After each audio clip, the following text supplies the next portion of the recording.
All right, we are jumping into section 3.2. On 3.2, it says yesterday we used various transformations to get a flag to move to its new location. Today we'll get more specific about how to describe these moves. So as usual, the students did the first page in their groups, and then we discussed it. So the first part says describe the similarities and differences between the two triangles. So when you look at these two triangles, they are going to be congruent. All the sides are congruent, all the angles are congruent, and the objects themselves are going to be congruent. They also have the same shape and they have the same size, which is a different way of talking about them being congruent. The main difference is they're in different locations. Not only that, but all the points seem to have moved in the same direction, the same exact distance. This is going to be a translation. So the triangle was translated. The next part here says graph triangle ABC after moving it left 4 units and up 2 units. So rather than picking every single point, which there's infinitely many of on this triangle, if you just grab the corner points and move those, then all the rest will move with it. So if you take A, B, and C and move them left by 4 and up by 2, you get this new triangle, which you can see I've labeled as A prime, B prime, C prime. And I've noted all of the locations. It is -5, 5, -1, 8, and -2, -2. Now, if you take an original point, let's say you took the original A, which is -1, 3, and -1, 3 became -5, 5. Now, how does the -1 become a -5? Well, the x has decreased by 4, and then the y, going from the original 3 to a 5, has increased by 2.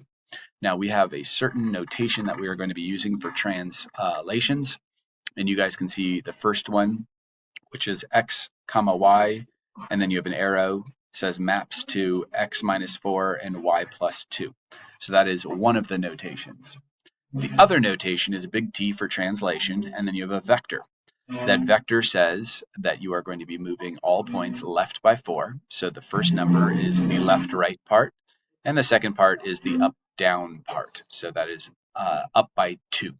So those are two different notations that we're going to be using for translations. Now describe what happened to the measures of the three angles and the three sides. Well, they all stayed the same. So since all the angles stayed the same and all the sides stayed the same, that means that the figures stayed to be, they are congruent, which says that a translation is going to be a rigid motion, meaning that when you do it, it does not go over and let any of the angles or sides change. It is just going to shift it. And this last one here says, what is the shortest possible way that you could explain to someone how to get from the top quadrilateral to the new position? Well, it was shifted right by 6 and down by 4. And the two notations that we could have used for this were x comma y maps to x plus 6 and y minus 4, or big T 6 negative 4. So there you go. There are your two. Notice that all the points went in the same direction, the same exact distance. Now, they really should have been using prime notation so you knew which one was the beginning and which one was the end. Not only that, but people always assume that the left one is the original and the right one is the new. Just know that that is not always the case. Sometimes the right one is the original and the left one is the new. So you have to look at the notation if there is notation. When we are putting all this into our quick notes, you need to know a translation is a shift that moves all points the same distance in the same direction. We had those two different notations.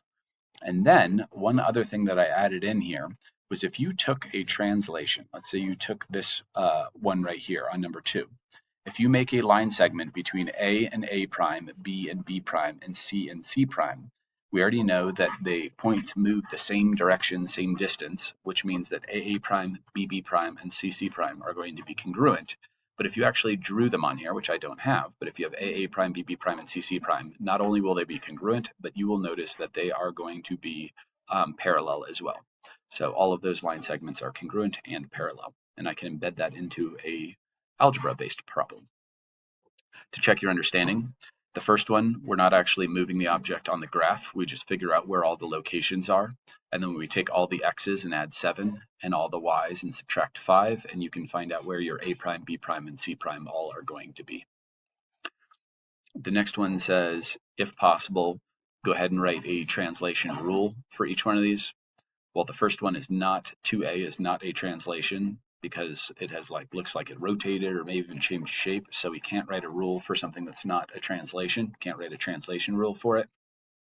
The next one, Once again, a lot of people just assume that you're going to go from the left to the right, but this one actually goes from the right to the left. As you can see by the prime notation, the primes are on the left one, which means that is the image, and the pre-image is the one on the right. On here, you can see that you have gone left by 6 and up by 5, hence the x minus 6, y plus 5, or the big T, negative 6, 5. Make sure you know that first number is the left and right, and the second number is the up and down. Okay, what happens to the x, and then what happens to the y. And the last problem on here, students just had to translate this.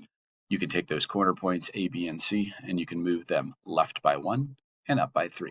So each one of these is left by 1 and up by 3. Right? Now for the homework. It says a translation does which of the following? Does it rotate the figure? No. Does it flip the figure? No. Does it slide the figure? Yes. Does it change the object size? No. So the answer was C. On this next one, you are supposed to be moving all of the points right by 4, down by 2. So you can see the new figure. You can see that it has, the whole figure has been shifted right 4, down 2. Next one. What is the translation rule with either notation for the following?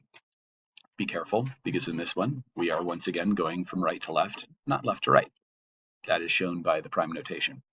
So we can see we had to go left by 5. It's hard to see in this graph. And then you are going to go up by 1.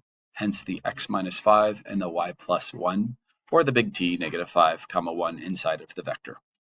Okay, hopefully that made sense. This next one says that a point went from negative 2, 5 to 3, 8. What is the translation rule? Well, how did x change? If you're going from negative 2 to 3, then it must have increased by 5. So that is how you got big T, 5. And then when you went from 5 to 8, that is an increase of 3. So that is why it is 5, 3. Or x, y maps to x plus 5, y plus 3. Next one, during translation, point A moved 4 to the right and 5 up. What happened to point B? Well, you know that it has to move exactly the same way if it's a translation. So it moved right by 4, up by 5 as well. And for our last one here, it says after a translation, a line segment is made between A and A prime and B and B prime. The A and A prime is going to be 20 units long. Oh, and C prime. And C prime is going to be 2x plus 4. What do we know about AA prime versus CC prime with the translation? We know that they're going to be parallel and the same length. So therefore, we are able to either use their slopes, if that was the part of the problem, and know that the slopes are going to be the same because they are going to be parallel, or you could go over and set them equal to one another because they have to be the same length, which is what we did here. So you know 20 equals 2x plus 4. All right, just a summary. We talked about translations. Translations have two different ways that you can write the rule. The xy maps to x plus a number and y plus a number or minus a number. And then you have the big T and then the vector notation. A translation is going to be a shift that moves all points the same direction, same distance, and the resulting AA prime, BB prime, and CC prime are going to be parallel and congruent. Hopefully that all makes sense. Thanks for watching.